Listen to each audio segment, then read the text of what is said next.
What is up, everybody? Hey, it's Ryan here. Welcome to our Reflections podcast. And this week, I actually had a question from somebody that was asking about this, and I thought, I'll address it on the podcast. And I should mention, too, there's a number of people that might hear this and think, oh my gosh, he's talking about me. But I really am not talking about any particular person. It's one person, and this question comes up a lot in Christian circles, but so this is not about any specific person. But the question is this: should Christians drink alcohol? And this is asked a lot on like these, and different kinds of, Q&A type, conversations online and whatever. But anyway, the question is, should Christians drink alcohol? And here's the deal. The question behind the question is really something more like, what kinds of things should Christians do and what kinds of things should we avoid? And so like in the same vein, some people might ask, can Christians smoke weed or like consume marijuana?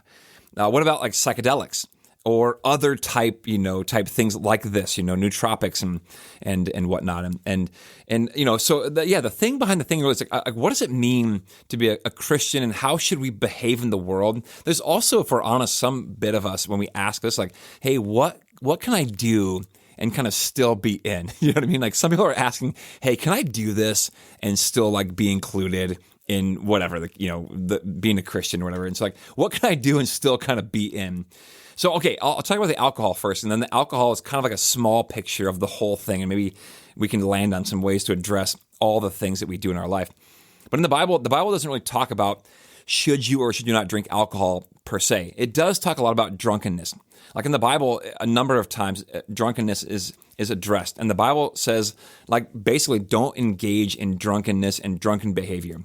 But you should also notice when it talks about drunkenness and like a drunken, being drunk, it's like talking about a lifestyle of drunkenness because it often will pair with this warning, like warnings about other things too, like envy and thieving, like stealing and greedy behavior and orgies, believe it or not, and greedy people and swindlers. And so it's sort of like incorporating all of these into this sort of pot of a person who's kind of gone off the rails in almost every single way. And their whole life is like this life of debauchery.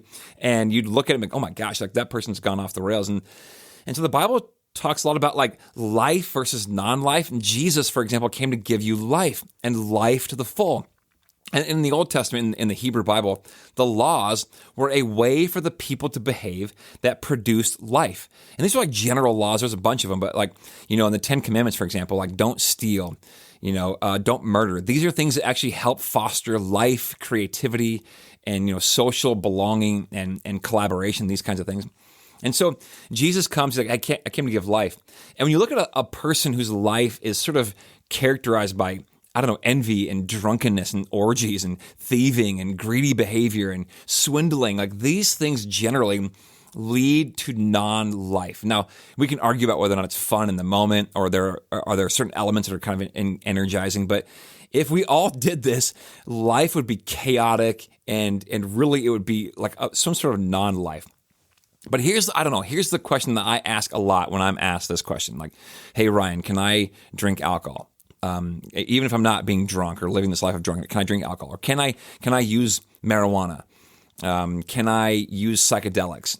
And these kinds of questions. And I would say, here's the thing that I always want to like sort of peel back the layers and figure out. And what I would ask was like, hey, what do you think your relationship is like with that thing? Like, what is your relationship like with alcohol? And when you drink, what's that relationship like? Like we all have these relationships with these things, and it's like a give and take.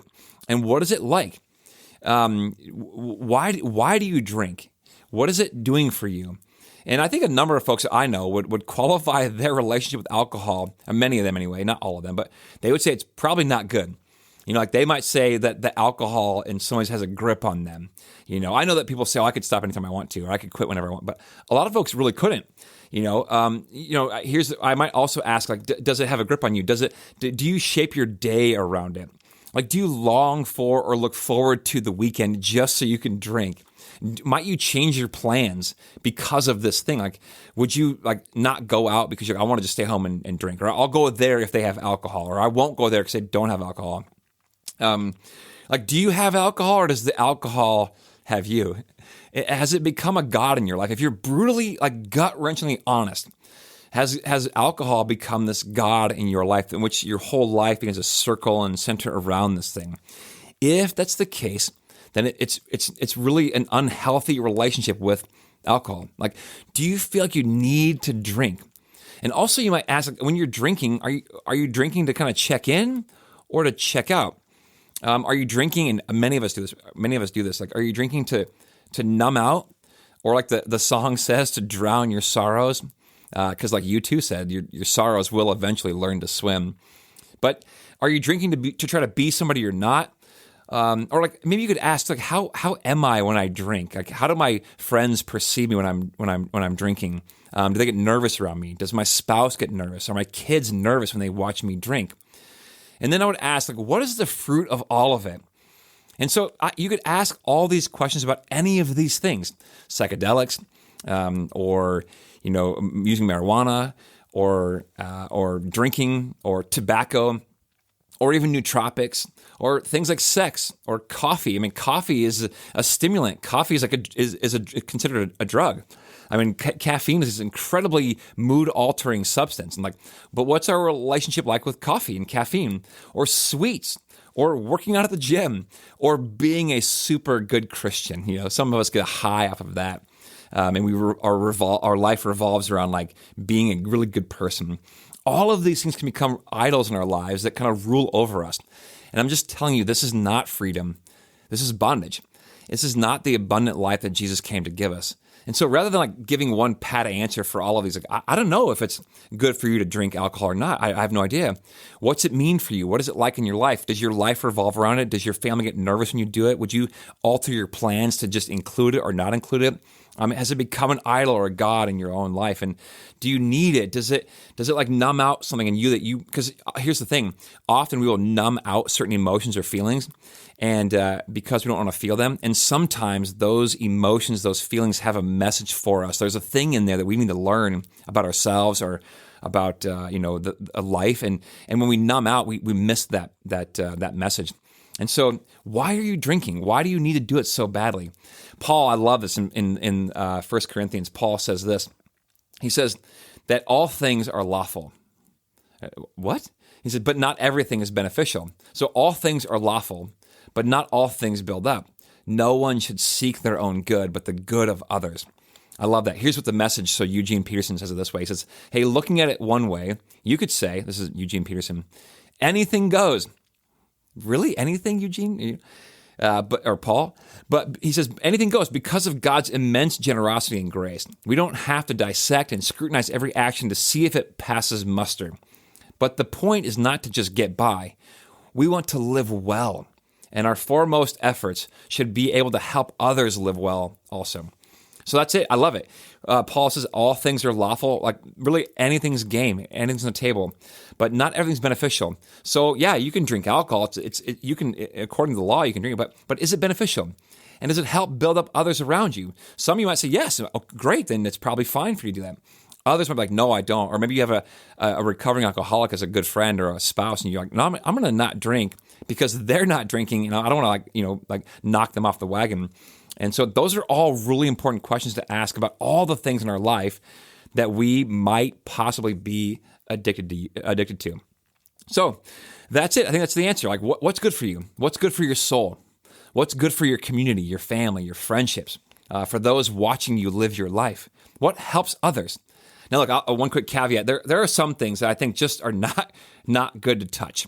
I'll name a couple just so you can kind of, have an idea. Like things like heroin, I mean, I think it's just for like almost across the board, that's a negative net in your life to like, you should avoid heroin or pornography or an open marriage. These are things that can really damage relationships, and these are not good for you or for other people. They're kind of like, these are just generally, I've not really heard a good argument for them.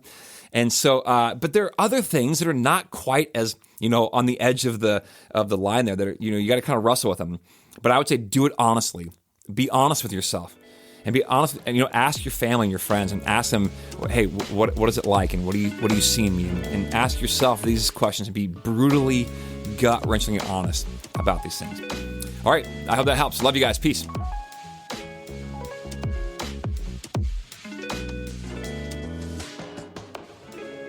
Hey, if you enjoy this show, I'd love to have you share it with some friends. And don't forget, you are always welcome to join us in person at Central in Elk River at 8:30, which is our liturgical gathering, or at 10 o'clock, our modern gathering. Or you can check us out online at clcelkriver.org. Peace.